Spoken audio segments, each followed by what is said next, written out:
يا أيها الذين آمنوا اتقوا الله وقولوا قولا سديدا يصلح لكم أعمالكم ويغفر لكم ذنوبكم ومن يطع الله ورسوله فقد فاز فوزا عظيما. أما بعد فإن خير الحديث كتاب الله وخير الهدي هدي محمد صلى الله عليه وسلم وشر الأمور محدثاتها وكل محدثة بدعة وكل بدعة ضلالة وكل ضلالة في النار. أعوذ بالله من الشيطان الرجيم. بسم الله الرحمن الرحيم. لقد من الله على المؤمنين إذ بعث فيهم رسولا من أنفسهم يتلو عليهم آياته ويزكيهم ويعلمهم الكتاب والحكمة وإن كانوا من قبل لفي ضلال مبين. رب اشرح لي صدري ويسر لي أمري واحلل عقدة من لساني يفقهوا قولي. رب زدني علما. اللهم صل وسلم على نبينا محمد صلى الله عليه وسلم وبارك عليه.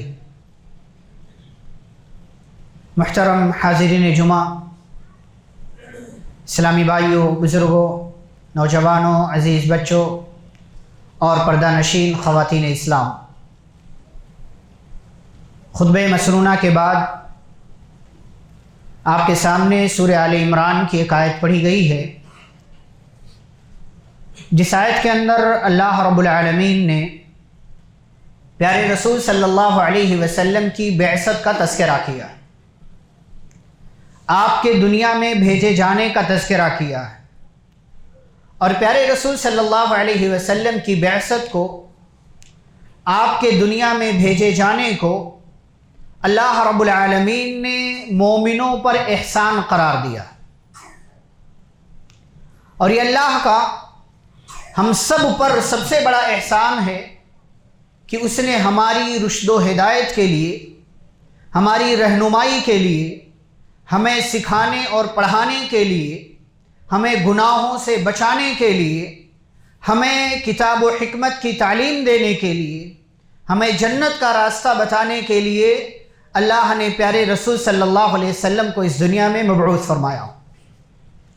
میرے بھائی اور بزرگوں، یہ مہینہ جس سے ہم اور آپ گزر رہے ہیں، یہ ربیع الاول کا مہینہ شروع ہو چکا ہے، اور آج اس کی 5 تاریخ ہے۔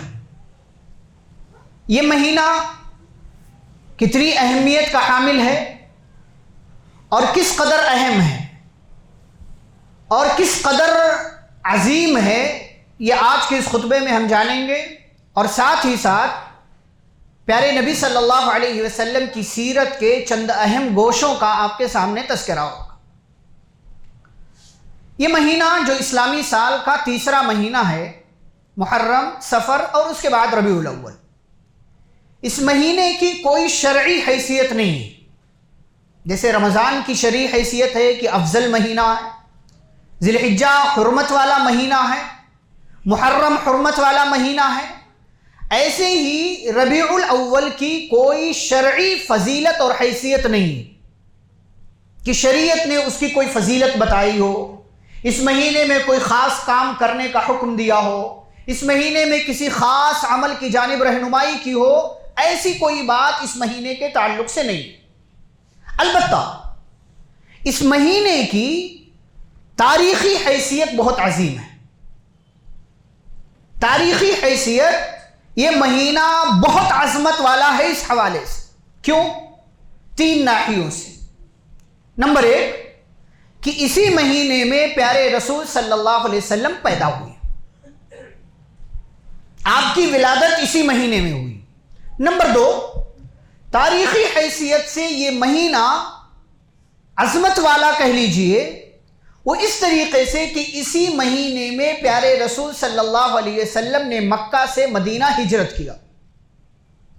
تیسری حیثیت یہ کہ اسی مہینے کے اندر پیارے رسول صلی اللہ علیہ وسلم کی وفات ہوئی۔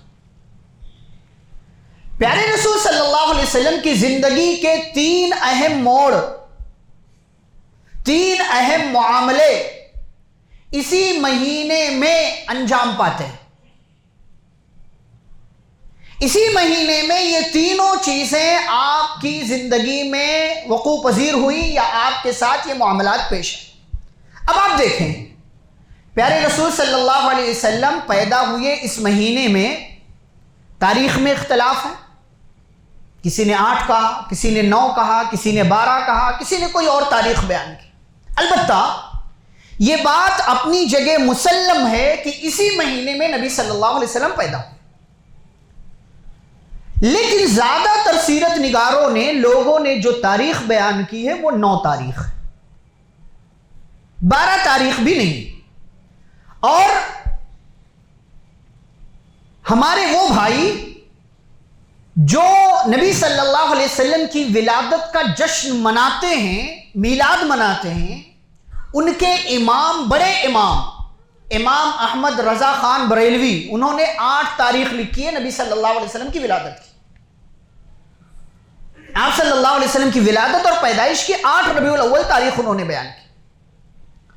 دوسری چیز، آپ صلی اللہ علیہ وسلم کو 40 سال کی عمر میں نبوت ملی، اگلے 13 سال تک آپ صلی اللہ علیہ وسلم نے دعوت و تبلیغ کا کام کیا، اس پر ہم آگے بات کریں گے۔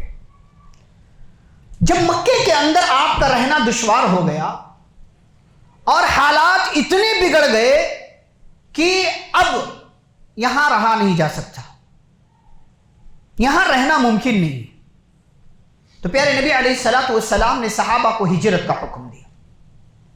تھوڑے دنوں کے بعد آپ صلی اللہ علیہ وسلم کو بھی ہجرت کی اجازت مل گئی، اللہ نے حکم دے دیا، اور پیارے نبی علیہ السلام نے اپنے ساتھی ابو بکر صدیق رضی اللہ تعالیٰ عنہ کے ساتھ مکے سے مدینے کا سفر آپ نے کرنا شروع کیا، وہ اسی مہینے کے اندر پیش آیا۔ اور تیسری عظیم چیز، پیارے نبی صلی اللہ علیہ وسلم کی وفات ہوئی اسی مہینے۔ اب آپ دیکھیں، ان میں تینوں چیزیں، پہلی چیز وہ ہے جو یقیناً مسلمانوں کے لیے خوشی کی بات ہے، ہم سب کے لیے خوشی کی بات ہے، اور خوش ہونا بھی چاہیے کہ پیارے نبی صلی اللہ علیہ وسلم پیدا ہوئے، آپ اس دنیا میں آئے، ہم خوش ہو سکتے ہیں لیکن خوشی منا نہیں سکتے۔ کیوں؟ اس لیے کہ خوش ہونا ایک الگ چیز ہے اور خوشی منانا دوسری چیز ہے۔ خوش ہونے کے لیے آپ کو وجہ چاہیے، آپ کے پاس وجہ ہے کہ نبی صلی اللہ علیہ وسلم پیدا ہوئے، آپ خوش ہو گئے، لیکن خوشی منانے کے لیے آپ کو دلیل چاہیے کہ کیا پیارے نبی صلی اللہ علیہ وسلم نے، آپ کے صحابہ نے خوشی منایا؟ نہیں منایا، اس لیے ہم بھی نہیں مناتے۔ دوسری چیز، نبی صلی اللہ علیہ وسلم کی ہجرت، یہ ایک طرف خوشی بھی ہے، دوسری طرف غم بھی ہے۔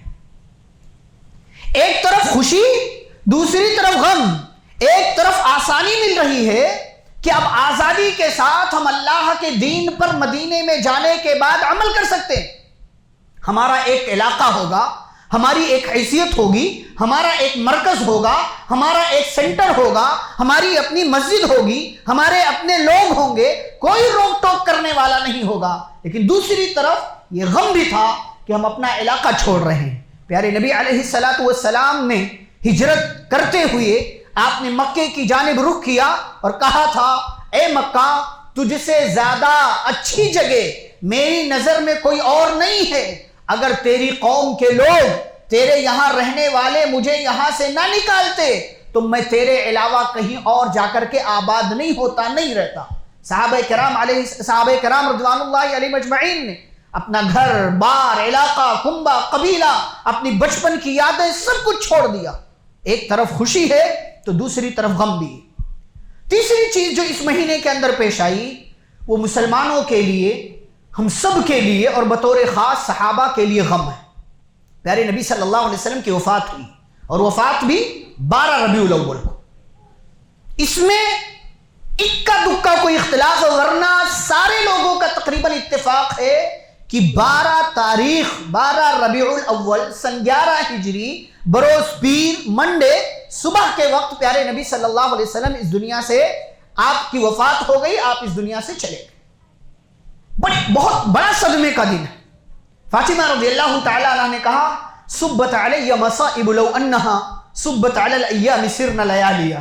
اتنا بڑا سانحہ، اتنی بڑی تکلیف والا دن فاطمہ رضی اللہ تعالی عنہا جگر گوشہ رسول، پیارے نبی صلی اللہ علیہ وسلم کے جگر کا ٹکڑا، آپ کی آنکھوں کا نور، آپ کی لاڈلی اور چہیتی بیٹی، چھوٹی بیٹی فاطمہ رضی اللہ تعالی عنہا، جو اکیلے آپ کی اولاد میں آپ کی وفات کے وقت زندہ اور حیات تھی، کہنے لگی صبت علی مصائب لو انہا، لوگو مجھ پر مصیبتوں کا اتنا بڑا پہاڑ ٹوٹ پڑا ہے، مجھ پر اتنی بڑی مصیبت آئی ہے، صبت علی الایام سرن لیالیا، کہ اگر یہ مصیبت دن کی روشنی پر ڈال دی جائے، دن کی روشنی رات کی تاریکی میں تبدیل ہو جائے، ہمارا بیٹا بیمار ہو جائے، ہمارا بیٹا وفات پا جائے، ہمیں سکون نہیں آتا، ہمیں سکون نہیں آتا، ہمارے گھر کا کوئی پیارا ہم سے رخصت ہو جائے، کئی دنوں اور مہینوں تک ہم سوگ اور ماتم کی کیفیت میں رہتے ہیں،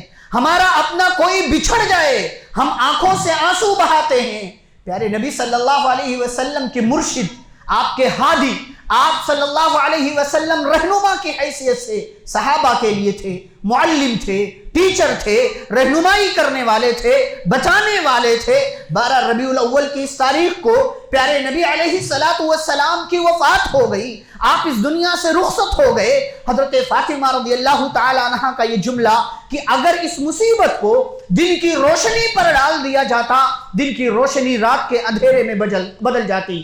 حضرت انس بن مالک رضی اللہ تعالی عنہ کہتے ہیں کہ مدینے والوں نے اس سے زیادہ خوشی والا دن کبھی نہیں دیکھا جس دن پیارے نبی مدینہ میں تشریف لائے تھے، جس دن پیارے نبی علیہ السلام کی مدینے میں آمد ہوئی، اس سے زیادہ خوشی والا دن مدینے والوں نے نہیں دیکھا۔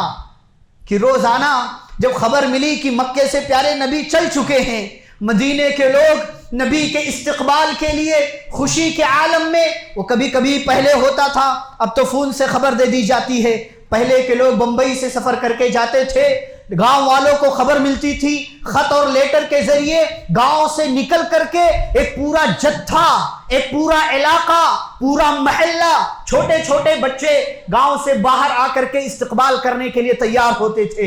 ابا آ رہے ہیں، فلاں آ رہا ہے، میرا بیٹا آ رہا ہے، سعودی سے آ رہا ہے، بمبئی سے آ رہا ہے۔ آپ سوچیں، یہ آپ کے استقبال کے لیے گاؤں، گھر، محلے، علاقے کے لوگ تیاریاں کرتے تھے۔ وہ سردار آ رہا ہو تو مدینے والوں نے تیاریاں کیسی کی ہوں گی؟ مدینے والے روزانہ باہر نکلتے تھے کہ ہمارے سردار تشریف لا رہے ہیں۔ صبح سے لے کر کے دوپہر ہو جاتی، کسی آنے والے کے نشانات ظاہر نہیں ہوتے، اور سورج کی روشنی ان کو گرمی میں ڈبو دیا کرتی تھی، اور اس کی تمازت یہ برداشت نہیں کر پاتے، اپنے گھروں کو واپس لوٹ جاتے۔ ایک دن جب یہ لوگ انتظار کرتے کرتے تھک گئے، زوال کا وقت ہوا، گھروں کو واپس آ رہے تھے، ایک یہودی نے خبر دیا، مدینے والوں خوش ہو جاؤ، تم جس کا انتظار کر رہے تھے وہ تمہارے درمیان تشریف لا رہا۔ میرے بھائیوں اور بزرگوں، مدینے والوں کے لیے یہ دن سب سے بڑا خوشی کا دن۔ لیکن انس بن مالک رضی اللہ تعالی عنہ کہتے ہیں، یہ وہ دن جس دن پیارے نبی کی وفات ہوئی، جس دن آپ اس دنیا سے رخصت ہوئے، اس دن سے زیادہ تاریک اور سیاہ دن میں نے نہیں دیکھا، یا مدینے والوں نے نہیں دیکھا۔ ایک واقعہ میں آپ کو سناتا ہوں۔ ابو ذؤیب الحذلی رحمہ اللہ تابعی، آپ سوچیں، یہ مدینے کا ماحول بھی بتا رہے ہیں اور ان کی اپنی قسمت بھی دیکھی ہے۔ کہتے ہیں میں مدینہ آیا، میری مدینے میں آمد ہوئی، میں نے دیکھا ہر طرف غم کا عالم، لوگ رو رہے ہیں، ہر کسی کے چہرے سے غم برس رہا ہے، ہر کسی کے چہرے پر گویا کہ ماتم کی کیفیت ہے۔ مدینے کا ماحول بالکل بدلا ہوا ہے۔ میں نے لوگوں سے پوچھا کیا ماجرا ہے، لوگ اتنے غمگین کیوں ہیں، اتنے پریشان کیوں ہیں؟ بتایا گیا کہ پیارے نبی صلی اللہ علیہ وسلم کی وفات ہو گئی۔ یہ مدینے کا عالم، یہ مدینے کا ماحول ہے جہاں پیارے نبی 10 سال رہے ہیں۔ 12 تاریخ کو، اس ربیع الاول کے مہینے کی 12ویں تاریخ کو مدینے کا یہ ماحول ہے۔ ابو ذؤیب الحذلی کہتے ہیں، ایک طرف میری قسمت، تھوڑی دیر پہلے پہنچا ہوتا، نبی سے ملاقات ہو جاتی، میرا نام بھی صحابہ کی لسٹ میں آ جاتا۔ پھر بھائیو، قسمت کا کھیل ایسے ہی ہوتا ہے۔ تھوڑی دیر گزری، نبی کی وفات ہو چکی ہے، اب نبی کو دیکھ تو پا سکتے ہیں لیکن صحابی کا مقام اور شرف نہیں مل سکتا ہے. لیکن دوسری طرف مدینے کا ماحول بتا رہے ہیں کہ مدینے میں ہر طرف غم کا ماحول تھا اور ہر ایک کے چہرے سے غم برس رہا تھا، ہر ایک انسان تکلیف میں مبتلا تھا. یہ پیارے نبی کی زندگی کے 3 اہم موڑ جو اسی مہینے کے اندر پیش آئے. آگے بڑھتے ہیں ہم لوگ. اب نبی علیہ الصلوۃ والسلام کی سیرت کے چند گوشوں کا میں آپ کے سامنے تذکرہ کرتا ہوں، پھر اخیر میں کچھ اور باتیں اس مہینے کو ملا کر کے آپ کے سامنے پیش ہوں گی. نبی علیہ الصلوۃ والسلام کو 40 سال کی عمر میں نبی بنایا گیا، نبوت مل گئی آپ کو، آپ نبوت کے مقام پر فائز ہو گئے. آپ محمد بن عبداللہ سے محمد الرسول اللہ ہو گئے صلی اللہ علیہ وسلم. اب اللہ نے آپ کو حکم دیا یا ایھا المدثر قم فانذر، اے چادر اوڑھ کر لیٹنے والے کھڑے ہو جائیے، فانذر ڈرائیے لوگوں کو. یعنی دعوت و تبلیغ آپ کے اوپر فرض کر دی گئی. اور پیارے نبی صلی اللہ علیہ وسلم اسی دن سے جو کھڑے ہوئے، یہ آپ کی سیرت کا بہت بڑا گوشہ ہے، بہت اہم، آپ کی سیرت کا بہت اہم حصہ ہے کہ پیارے نبی علیہ الصلوۃ والسلام اپنے اس مشن سے کبھی پیچھے نہیں ہٹے. ہمارے لیے پیغام کیا ہے؟ ہمارا جو مشن، جو ٹارگٹ، جو ذمہ داری کسی بھی حیثیت سے، گھر کا فرد ہونے کی حیثیت سے، باپ ہونے کی حیثیت سے، شوہر ہونے کی حیثیت سے، سماج کا ایک فرد ہونے کی حیثیت سے، مسجد کا ایک مصلی ہونے کی حیثیت سے، ایک مسلمان ہونے کی حیثیت سے، ملک کا ایک باشندہ ہونے کی حیثیت سے، جو بھی ہماری ذمہ داریاں ہیں، ہمیں اپنی ذمہ داریوں میں کوتاہی نہیں کرنا ہے. اس لیے کہ آپ کی کوتاہی آپ کے گھر کو برباد کرے گی، آپ کی کوتاہی آپ کے علاقے کو برباد کرے گی، آپ کی کوتاہی آپ کی مسجدوں کا ماحول خراب کرے گی، آپ کی کوتاہی آپ کے ملک کا نام خراب کرے گی، آپ کی کوتاہی سے آپ کی قوم یعنی مسلمانوں پر داغ اور دھبا لگایا جائے گا. اس لیے جو بھی ہماری ذمہ داریاں ہیں، ہمیں اپنی ذمہ داری میں کوتاہی نہیں برتنا. پیارے نبی علیہ الصلوۃ والسلام کو اللہ نے حکم دیا اور اگلے 22 سال تک پیارے نبی علیہ الصلوۃ والسلام نے یہ مشن، آپ لگے رہے، ڈٹے رہے، جمے رہے، جھکے نہیں، گھبرائے نہیں، پریشان نہیں ہوئے. پیارے نبی علیہ الصلوۃ والسلام کو اس راستے میں کئی طرح کی تکلیفوں کا سامنا کرنا پڑا. آپ کو ڈرایا گیا، دھمکایا گیا، لالچ دی گئی، مارنے کی بات تک کہی گئی، آپ کو آپ کے علاقے سے دربدر کرنے پر مجبور کیا گیا. آپ کے صحابہ 2 بار حبشہ کی جانب ہجرت کر کے گئے. 3 سال تک آپ کو شیب ابو طالب کی گھاٹی میں محصور اور قید کر دیا گیا. آپ مکے سے نکل کر طائف گئے، طائف میں بھی آپ کو مارا اور ستایا گیا کہ یہ بندہ باز آ جائے. یہاں تک کہ آپ سے دعوت و تبلیغ کا یہ کام روکنے کے لیے ڈیل کی گئی کہ تھوڑے دن آپ ہمارے معبودوں کی عبادت کر لیں، تھوڑے دن ہم آپ کے معبود کی عبادت کر لیں. لیکن نبی صلی اللہ علیہ وسلم رکے نہیں. آپ نے کوئی آفر، کوئی ڈیل، کوئی سمجھوتا نہیں کیا. اللہ کا دیا ہوا یہ دین، اس کی جانب بلاتے رہے، یہاں تک کہ آپ صلی اللہ علیہ وسلم ہجرت کر کے مدینہ چلے گئے. اگلے 10 سالوں تک مدینے میں بھی آپ نے دعوت و تبلیغ کا کام کیا. یہ 22 سال مکمل ہوئے اور پیارے نبی علیہ الصلوۃ والسلام نے حجۃ الوداع میں صحابہ کے درمیان کھڑے ہو کر کے صحابہ سے یہ سوال کیا، الا هل بلغت؟ میرے صحابہ بتاؤ، کیا میں نے دعوت و تبلیغ کا کام پورا کر دیا؟ کیا میں نے دین کی باتیں تم تک پہنچا دی؟ صحابہ نے کہا ہاں آپ نے پہنچا دیا. پیارے نبی نے آسمان کی طرف انگلی اٹھائی، اللہم فاشہد، اللہ تیرے بندے گواہی دے رہے ہیں کہ تیری دی گئی ذمہ داری یعنی دعوت و تبلیغ کا کام میں نے پورا کر دیا. میرے بھائیو اور بزرگوں، یہ پیارے نبی علیہ الصلوۃ والسلام کی سیرت کا اتنا اہم گوشہ ہے.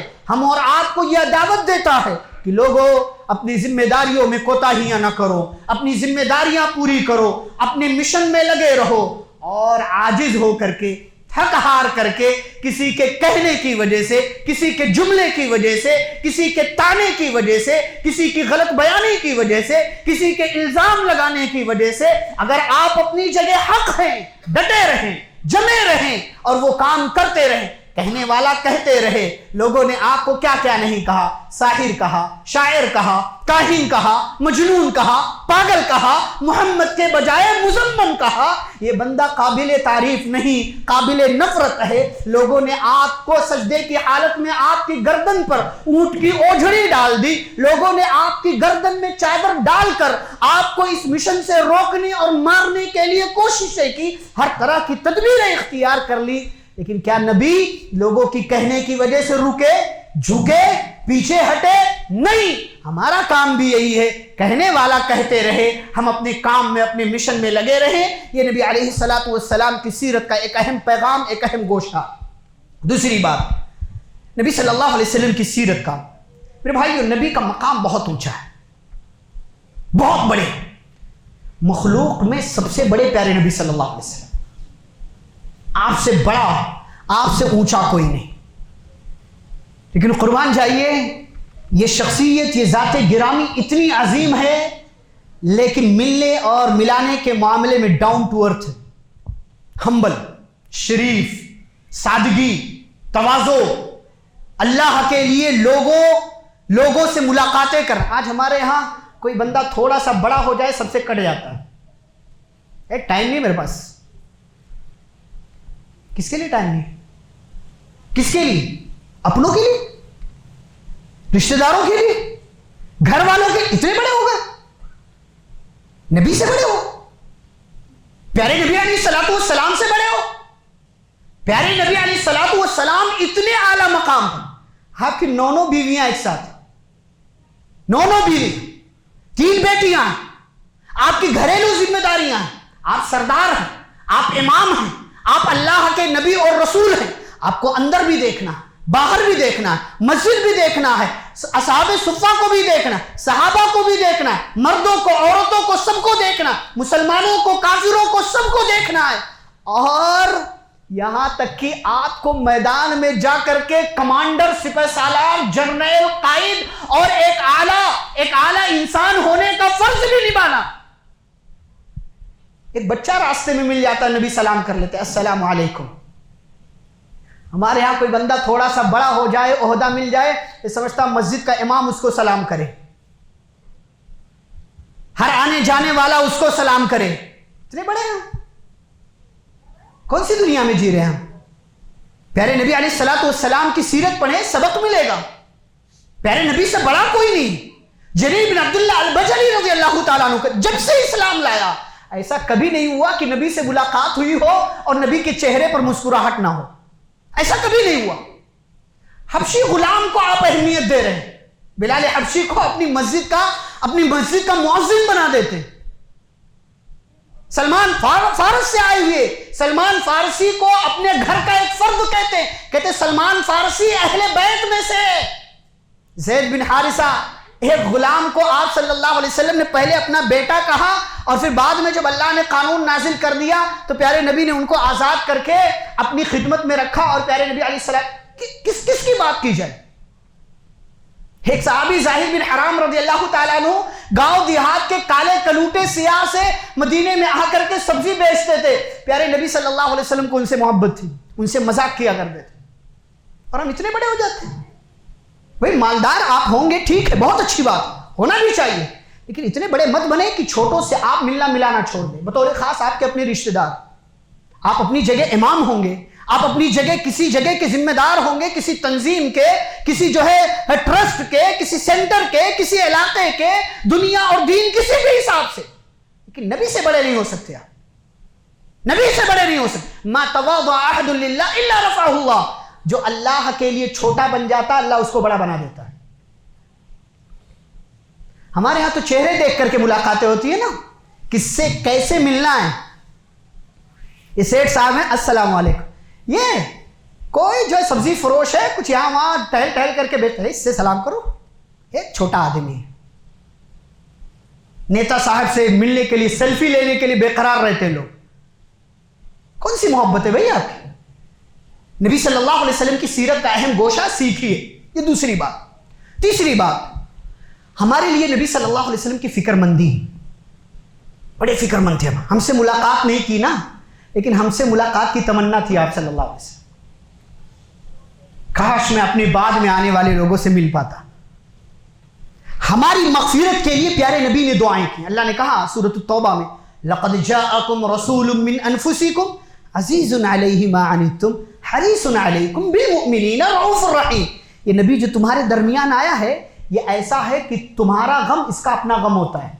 تم پریشان ہو جاتے ہو یہ پریشان ہو جاتا ہے. تمہیں تکلیف ہوتی ہے تو تمہاری تکلیف کو یہ اپنی تکلیف سمجھتا. کوئی مدینے میں کوئی بیمار ہو جاتا نبی عیادت کے لیے چلے جاتے تھے. ہم جاتے کوئی بیمار ہے, ہاں یہاں سے امام صاحب نے کہا شفا کے لیے دعا کرو, ہم نے کہا آمین, خلاص. کوئی دعا وہ نہیں کرتا. چھوڑ دو یہ سب باتیں, کوئی دعا نہیں کرتا. بھائی دوسروں کے لیے جینا سیکھو. نبی صلی اللہ علیہ وسلم ہمارے لیے فکر مند, اپنی امت کے لیے دعا کر رہے اللہ میری امت کو یک بیک نہیں مار دینا, ایسا عذاب نہ ڈال دینا کہ میری امت یک بیک ختم ہو جائے. اور پیارے نبی صلی اللہ علیہ وسلم کے بارے میں اللہ نے کہا وَمَا كَانَ اللَّهُ لِيُعَذِّبَهُمْ وَأَنْتَ فِيهِمْ. اے نبی جب تک آپ لوگوں کے درمیان ہے اللہ ان کو عذاب نہیں دے گا. نبی کی ذات اپنے آپ میں اتنی بڑی تھی کہ نبی جب تک رہے نہ مکے والوں پر نہ مدینے والوں پر اللہ نے کوئی عذاب نازل کیا. آپ کیا سمجھتے ہیں مکے والوں نے 13 سال تک ستایا, اللہ چاہتا تو مکے والوں کو غارت کر کے ہلاک کر کے رکھ دیتا. میرے نبی پر انگلی اٹھا رہے ہو, لیکن نبی موجود تھے اس لیے مکے والوں کو اللہ نے کوئی عذاب نہیں دی. نبی ہمارے لیے فکر مند. طائف میں گئے مارا گیا, جبریل حاضر ہوتے ہیں, اللہ کے نبی یہ پہاڑ کا فرشتہ حاضر ہے, آپ کہیں تو طائف والوں کو 2 پہاڑوں کے درمیان رکھ کر پیس دیا جائے. قربان جائیے ایسا بھی آدمی دیکھا ہے کائنات نے؟ کہا نہیں جبریل یہ نہیں تو ان کی آئندہ نسلوں سے مجھے امید ہے کہ یہ لوگ ضرور ایمان لائیں گے, ضرور ایمان لائیں. یہ فکر مندی تھی کہ ابھی یہ لوگ ختم ہو گئے, آگے چل کر کے یہاں کوئی مسلمان باقی نہیں رہے گا. آپ علیہ الصلوۃ والسلام نے کہا نہیں ان کو ختم کرنے کی ضرورت نہیں ہے. اور پھر دنیا نے دیکھا کہ طائف آج عرب کا سب سے زیادہ لہلہاتا ہوا علاقہ ہے, سرسبز و شاداب علاقہ ہے, اور مسلمان وہاں موجود ہیں اور پوری دنیا جانتی ہے. چند 1 سالوں کے بعد ہی پیارے نبی صلی اللہ علیہ وسلم کی دعا قبول ہوئی اور پورا طائف مسلمان ہو گیا. ہم اور آپ دوسروں کے لیے فکر مند بنے, گھر والوں کے لیے, بچوں کے لیے, جو گزر گئے ان کے لیے, جو زندہ ہیں ان کے لیے, جو آنے والے ان کے لیے, سب کے لیے فکر مند رہنا چاہیے. یہ پیارے نبی صلی اللہ علیہ وسلم کی سیرت کا ایک اہم گوشہ ہے. ایک اور چیز میرے بھائیو, نبی صلی اللہ علیہ وسلم کا عمدہ اخلاق. ہمارے یہاں اخلاق نام کی چیز نہیں ہمارے یہاں اخلاق. سیدھے منہ بات نہیں کرتے ہم کسی سے. کہتے بمبئی میں رہتا ہوں یہی زبان ہے. بمبئی میں رہتے تو زبان سیدھی کریں. ہر جگہ کے ماحول میں, ہر چیز کے ماحول میں ڈھل جانا کمال نہیں ہوتا. لوگ گالیوں سے بات کر رہے ہیں, آپ بھی گالیوں سے بات کریں گے؟ ہماری شریعت تو شیطان کو بھی گالی دینے سے منع کرتی. ہوا کو, بارش کو, طوفان کو, مرغے کو, گدھے کو, کوئی بھی چیز ہو, ہماری شریعت کہتی نہیں کسی کو برا بلا نہیں کہنا. ہمارا نوجوان گالیوں سے باتیں کرتا ہے, ایک دوسرے سے ہنسی مذاق کر رہے ہوتے, گالیاں ہوتی ہیں اس میں. نہ بڑوں کا احترام ہے, نہ چھوٹوں پر شفقت ہے, نہ لوگوں کی عزت ہے, نہ لوگوں کی توقیر ہے, کس کو کیا مقام دینا ہے, کچھ نہیں. پیارے نبی صلی اللہ علیہ وسلم کا اخلاق دیکھیے کہ اپنا تو چھوڑو دشمن بھی گواہی دے رہا. مکے کے لوگ صادق اور امین کہہ رہے ہیں. ابو جہل جیسا جانی دشمن کہتا تھا یہ بندہ اس سے اچھا کوئی نہیں. مانتا تھا وہ, مکے کے سارے مانتے تھے, بڑے بڑے سرغنا جتنے تھے کافروں کے لیڈر سردار سب مانتے تھے کہ یہ بندہ بڑا عظیم ہے. اسی لیے آپ کی نبوت اور رسالت کے بعد بھی لوگ آپ کے پاس امانتیں لا کر کے رکھتے تھے کہ ٹھیک ہے اس سے اختلاف اپنی جگہ, لیکن اس کے کردار پر انگلی نہیں اٹھائی جا سکتی. اسی لیے جب آپ نے نبوت کا اعلان کیا اور نبوت کا اعلان کرنے کے بعد جب دیکھا کہ مکے والے نہیں مان رہے ہیں تو آپ نے حوالہ دیا اپنی پچھلی زندگی کا. کہا فقد لبثت فیکم عمرا من قبل, مکے والوں بھول گئے میں وہی محمد ہوں جو تمہارے درمیان 40 سال تک رہا ہے. تو آج میں کوئی بات کہہ رہا ہوں 40 سال تک تم لوگوں نے مانا, آج میری بات کیوں نہیں مانا؟ افلا تعقلون, سمجھتے کیوں نہیں ہو؟ یہ آپ جب اچھے ہوتے ہیں نا, آپ جب اچھے ہوتے ہیں, آج کوئی بتا دو آپ چوراہے پر کھڑے ہو جائیں اور کہیں کہ ہے کوئی جو میرے کردار پر انگلی اٹھا دے, ہر طرف سے لوگ کہیں گے تو ایسا ہے, تو ایسا ہے, تو ایسا ہے, تو ایسا ہے. کردار صاف اور شفاف ہونا چاہیے. یہ نہیں کہ آپ اندر کچھ ہیں باہر کچھ ہیں, مجمع میں کچھ ہیں اور اکیلے میں کچھ ہیں. یہ نہیں ہونا چاہیے, دو رخاپن نہیں ہونا چاہیے. اللہ کے نزدیک سب سے برا بدترین گندا انسان وہ ہے ذو الوجہین, جو دو چہروں والا. نبی صلی اللہ علیہ وسلم دو چہروں والے نہیں تھے. کبھی کوئی نہیں کہہ سکتا کہ آپ علیہ الصلوۃ والسلام نے کہا کچھ کیا کچھ, آپ نے ڈیل یہ کیا اور ڈیل کرنے کے بعد آپ نے چھوڑ دیا. کافر, یہودی, عیسائی, مشرک, جانی دشمن کوئی نہیں کہہ سکتا کہ آپ صلی اللہ علیہ وسلم نے ایسا کہا تھا اور ایسا کر لیا. آپ کوئی نہیں کہہ سکتا. اخلاق عمدہ بنائیے اور اپنے آپ کو عظیم بنائیے. پیارے نبی کی سیرت کا ایک اور گوشہ ہے, وہ ہے عفو درگزر, معاف کر دینا. اور پوری زندگی آپ نے لوگوں کو معافی کی ہے, پوری زندگی. ہم بھی معاف کرنا سیکھیں, معافیاں مانگنا سیکھیں. نہیں سیکھتے. نبی علیہ الصلوۃ والسلام کی پوری سیرت ہمارے لیے آئیڈیل. لقد کان لکم فی رسول اللہ اسوۃ حسنہ. پوری سیرت ہمارے لیے قابل اتباع وہی, انہی کی اتباع ضروری ہے, ان سے محبت ضروری ہے, اور ان کا احترام, ان کی عزت, ان کی توقیر ضروری ہے. بلا شبہ آپ علیہ الصلوۃ والسلام کی ساری باتوں پر ہمیں عمل کرنا. لیکن جن باتوں کو ہم نے چھوڑ رکھا ہے, انہی باتوں میں سے ایک بات یہ ہے کہ نہ ہم معافی مانگتے ہیں نہ لوگوں کو معاف کرتے ہیں. نہیں کرتے. ہمیں کرنا چاہیے. پیارے نبی صلی اللہ علیہ وسلم نے شروع سے لے کر کے آخر تک کیا کیا؟ آپ نے معاف تو کیا. 13 سال تک مکے میں آپ نے معافی کیا. ایک بار آپ اللہ سے دعا کر دیتے, اللہ سارے لوگوں کو ہلاک کر دیتا. معاف کیا آپ نے, معاف کیا آپ نے. مدینے چلے گئے پھر بھی مکے والوں نے نہیں بخشا, معاف کیا آپ نے. ہر موڑ پر آپ صلی اللہ علیہ وسلم نے معاف کیا, چاہے آپ پاور میں تھے چاہے آپ پاور میں نہیں تھے, ہر موڑ پر معاف کیا. اور جب بالکل قبضہ آپ کا ہو گیا, دشمن ڈرا ہوا ہے کہ اب تو ہمیں مار دیا جائے گا, پھر بھی آپ صلی اللہ علیہ وسلم نے سب کو معاف کرتے ہوئے کہا لا تثریب علیکم اليوم, جاؤ کوئی مسئلہ نہیں, کوئی مسئلہ نہیں, تم سے کوئی بدلہ نہیں لیا جائے. 10-11 بڑے بڑے مجرم موسٹ وانٹڈ تھے. کہا گیا اگر یہ کعبے کے غلاف کے ساتھ بھی چمٹے ہوئے ملے انہیں قتل کر دیا جائے. خانہ کعبہ میں کسی کا قتل نہیں کیا جا سکتا, اس حرم کے ایریے میں کسی کو مارا نہیں جا سکتا, لیکن یہ اتنے بڑے بڑے مجرم تھے کہ نبی نے کہا کہ اگر یہ کعبے کے غلاف سے بھی لٹکے ہوئے ملے انہیں مار دیا جائے. پتہ ہے آپ کو, ان میں سے بھی 6 یا 7 کو پکڑا گیا تو آپ نے معاف کر دیا ان کو. موسٹ وانٹڈ کو, بڑا مجرم ہے. کسی نے آپ کے گھر والوں کو تکلیف دی ہے, کسی نے آپ کے صحابہ کو مارا ہے, کسی نے نبی کی ذات پر کیچڑ اچھالا ہے.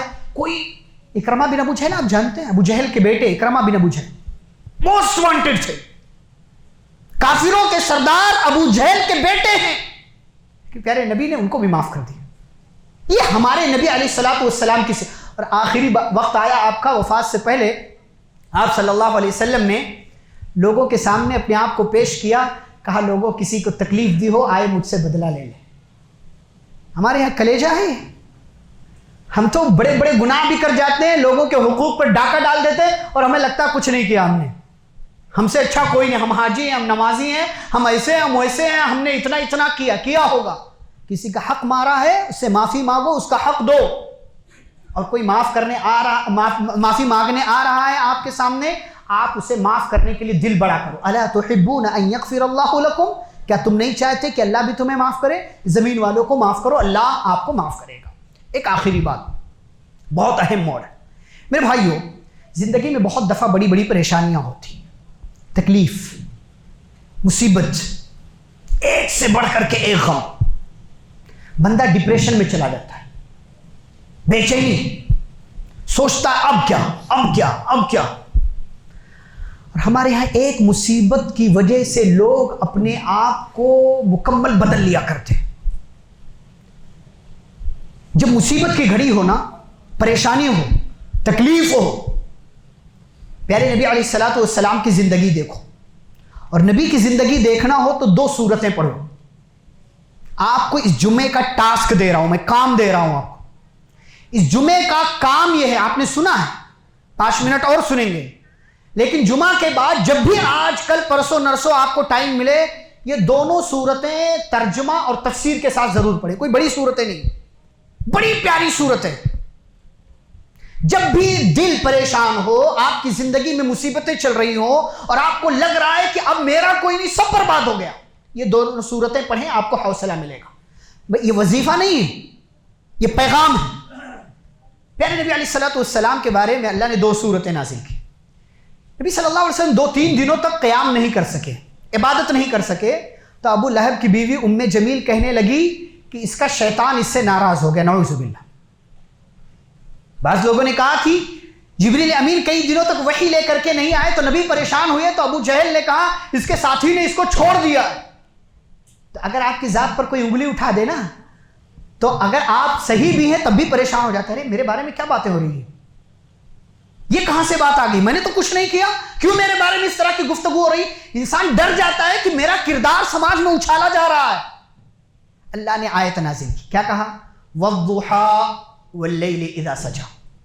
نبی کی سیرت کو بتانے والی 2 عظیم صورتیں، سورۃ الضحیٰ اور سورۃ الانشراح، اس کے بعد کی سورت، 2 سورت بڑی عظیم ہیں۔ اللہ نے دن کی قسم کھائی اور رات کی قسم کھائی۔ دن اور رات یہی دونوں مل کر کے مکمل دن 24 گھنٹے بنتے، تو دونوں کی قسم کھا کر کے اللہ نے کہا، یعنی اللہ یہ کہنا چاہ رہا، اے نبی ما ودعک ربک وما قلی۔ یہ جو مکے والے آپ کے دشمن کہہ رہے ہیں کہ آپ کے رب اور آپ کے ساتھی نے آپ کو چھوڑ دیا، تو دن کی قسم رات کی قسم، اللہ نے 24 گھنٹے کے کسی بھی حصے میں آپ کو نہیں چھوڑا ہے۔ مسلمانوں، پیغام یہ ہے، اگر دل میں ایمان ہے، اللہ پر توکل ہے، یقین ہے، زندگی میں بدترین حالات آ جائیں، ہمیشہ یہ آیت اپنے ذہن میں رکھو، ما ودعک ربک وما قلی۔ آپ کے اس ایمان کی وجہ سے نہ اللہ آپ کو چھوڑ سکتا ہے، نہ آپ سے روٹ سکتا ہے۔ اور اگر آپ کو مستقبل کا ٹینشن ہے کیا ہوگا، وَلَلْآخِرَةُ خَيْرٌ لَكَ مِنَ الْأُولَىٰ، جو آنے والا ہے اللہ اس کو گزرے ہوئے سے بہتر بنا دے گا۔ وَلَسَوْفَ يُعْطِيكَ رَبُّكَ فَتَرْضَىٰ، اللہ اتنا دے گا، اتنا دے گا، اتنا دے گا کہ آپ خوش ہو جائیں گے، آپ کی آنکھوں سے خوشی کے آنسو برسیں گے۔ پہلے اولاد نہیں تھی، اللہ سے مانگیے اللہ اولاد دے گا۔ پہلے مال نہیں تھا، اللہ سے مانگیے اللہ مال دے گا۔ پہلے جاب نہیں تھی، اللہ سے مانگیے اللہ آپ کو اچھی جاب دے گا۔ پہلے نکاح نہیں ہو رہا تھا، اللہ سے مانگیے اللہ اچھے گھرانے میں آپ کا رشتہ کرا دے گا۔ وَلَلْآخِرَةُ خَيْرٌ لَكَ مِنَ الْأُولَىٰ وَلَسَوْفَ يُعْطِيكَ رَبُّكَ فَتَرْضَىٰ۔ پھر اللہ نے مثال دیا، اے نبی أَلَمْ يَجِدْكَ يَتِيمًا فَآوَىٰ، کیا آپ یتیم نہیں تھے تو اللہ نے آپ کو پناہ دیا؟ یتیمی سے بڑا غم کیا ہو سکتا ہے ایک انسان کے لیے؟ نبی دنیا میں نہیں آئے، اس سے پہلے آپ کے ابا کی وفات ہو گئی۔ یتیم کا کوئی نہیں ہوتا، لیکن نبی یتیم تھے، اللہ نے آپ کا خیال رکھا۔ ہم یہ سمجھتے ایک مصیبت آئی تو سب ختم ہو گیا، نہیں بھائی، اس ایک مصیبت کے علاوہ دیکھیے اللہ نے زندگی میں کتنی نعمتیں دے رکھی۔ الم یجدک یتیما فآویٰ، آپ یتیم تھے کہ اللہ نے آپ کو پناہ نہیں دی، آپ غریب تھے، محتاج تھے، فاغنا، کہ اللہ نے آپ کو بے نیاز نہیں کر دیا، ووجدک ضالا فہدی، آپ گمراہ تھے، صحیح دین پر نہیں تھے، دین اور شریعت آپ کو معلوم نہیں تھا، ووجدک ضالا فہدی، اللہ نے آپ کو سیدھا راستہ دکھا دیا۔ اب آپ کا کام کیا ہے؟ ماضی کا ٹینشن مت لیجئے، مستقبل اللہ آپ کا بہتر بنا دے گا۔ ماضی کے ٹینشن، مستقبل کے اندیشے میں رہ کر کے حال کو خراب نہ کیجئے۔ فَأَمَّا الْيَتِيمَ فَلَا تَقْهَرْ، آپ یتیم تھے، اسی راستے سے گزر کر آئے ہیں، کسی یتیم کو برا مت سمجھیے۔ وَأَمَّا السَّائِلَ فَلَا تَنْهَرْ، کوئی مانگنے والا آیا ہے، تھوڑا ہی صحیح دے دیجئے، اسے ڈانٹیے نہیں، جھڑکیے نہیں۔ وَأَمَّا بِنِعْمَةِ رَبِّكَ فَحَدِّثْ، اور آپ کے اوپر اللہ کی جو نعمتیں ہیں ان نعمتوں پر اللہ کا شکر ادا کیجئے، اسے شمار کیجئے۔ یہ پہلی سورہ۔ دوسری سورہ الم نشرح لک صدرک، اللہ نے کہا اے نبی آپ پر ہمارے احسان اتنے ہیں کہ آپ کا سینہ جل رہا تھا، کھل رہا تھا، آپ کا سینہ بھرا ہوا تھا، بے چینی میں تھے، آپ الجھن میں تھے، تو اللہ نے آپ کے سینے کو کھول دیا، ساری بے چینی دور کر دی۔ آپ بوجھ تلے دبے جا رہے تھے، اس بوجھ کو اللہ نے آپ کی پیٹھ سے ہٹا دیا۔ وَرَفَعْنَا لَكَ ذِكْرَكَ، اور اللہ نے آپ کا مقام کتنا اونچا کر دیا۔ میرے بھائیو، زندگی ملی ہے، کچھ ایسا کام کر جاؤ کہ آپ کے مرنے کے بعد بھی آپ کا نام باقی رہے۔ فَإِنَّ مَعَ الْعُسْرِ يُسْرًا، اور پیغام یہی ہے میرے بھائیو نبی کی سیرت کا، مشکل کے ساتھ آسانی ہے۔ إِنَّ مَعَ الْعُسْرِ يُسْرًا، بے شک مشکل کے ساتھ، مشکل کے بعد نہیں، مشکل کے ساتھ آسانی۔ فَإِنَّ، اور 2 مرتبہ اللہ نے کہا مشکل کی بات آئی تو خاص مشکل کا تذکرہ کیا، آسانی کی بات آئی تو اللہ نے کسی بھی طرح کی آسانی کا تذکرہ کیا، اور آپ کی ایک مشکل کے بدلے اللہ آپ کی زندگی میں کئی آسانیاں لے کر کے آتا ہے۔ فَإِنَّ مَعَ الْعُسْرِ يُسْرًا إِنَّ مَعَ الْعُسْرِ يُسْرًا فَإِذَا فَرَغْتَ فَانصَبْ۔ اے انسانوں، اے لوگو، اے نبی صلی اللہ علیہ وسلم، جب آپ فارغ رہیں محنت کیجئے، تھکائیے اپنے آپ کو، اللہ کی عبادت میں لگائیے، وَإِلَىٰ رَبِّكَ فَارْغَب، اور آپ اپنے رب کی طرف بڑھنے کی کوشش کیجئے، شوق پیدا کیجئے۔ یہ نبی علیہ الصلوۃ والسلام کی سیرت کا بہت بڑا پیغام ہے۔ یہ دونوں صورتیں بڑی عظیم ہیں، نبی کی سیرت کے اہم گوشوں کے بارے میں بتاتی ہیں۔ ہم سب کو یہ دونوں صورتیں پڑھنا چاہیے ترجمہ اور تفسیر کے ساتھ، اور زندگی میں کبھی اس طرح کی تکلیف دہ حالات کا سامنا کرنا پڑے ہم اور آپ گھبرائیں نہیں، اللہ پر یقین رکھیں، ایمان رکھیں، اللہ پر توکل کریں۔ اس ایمان، اس یقین، اس توکل کے بدلے اللہ تعالیٰ آپ کو وہ نوازے گا جس کی آپ امید بھی نہیں کر سکتے، اور اتنا دے گا کہ آپ خوش ہو جائیں گے، اور آپ کی زندگی سے ساری مصیبتوں اور پریشانیوں کو اللہ ختم کر دے گا۔ یہی نبی علیہ الصلوۃ والسلام کی سیرت کا پیغام ہے۔ دعا ہے اللہ رب العالمین سے اللہ ہم سب کو پیارے نبی علیہ الصلوۃ والسلام کی سیرت کا مطالعہ کرنے، آپ کو اسوہ حسنہ سمجھتے ہوئے آپ کے بتائے ہوئے طریقے کے مطابق زندگی گزارنے کی توفیق عطا فرمائے۔ اس مہینے میں جو بدعات، خرافات، میلاد کے نام پر، نبی علیہ الصلوۃ والسلام کی پیدائش کے نام پر 12 ربیع الاول کو کی جاتی ہیں، اللہ ہم سب کو ان تمام بدعات سے، خرافات سے، منکرات سے، بری چیزوں سے دور رہنے کی توفیق عطا فرمائے، ایک دوسرے سے محبت کرنے والا بنائے، نبی سے محبت کرنے والا بنائے، صحابہ سے محبت کرنے والا بنائے، قرآن و حدیث کی روشنی میں زندگی گزارنے والا بنائے، جب تک اللہ دنیا میں زندہ رکھے، اسلام اور ایمان پر زندہ رکھے۔ خاتمہ تو خاتمہ بالخیر ہو، وصلی اللہ تعالی علی نبینا محمد وعلی آلہ واصحابہ اجمعین۔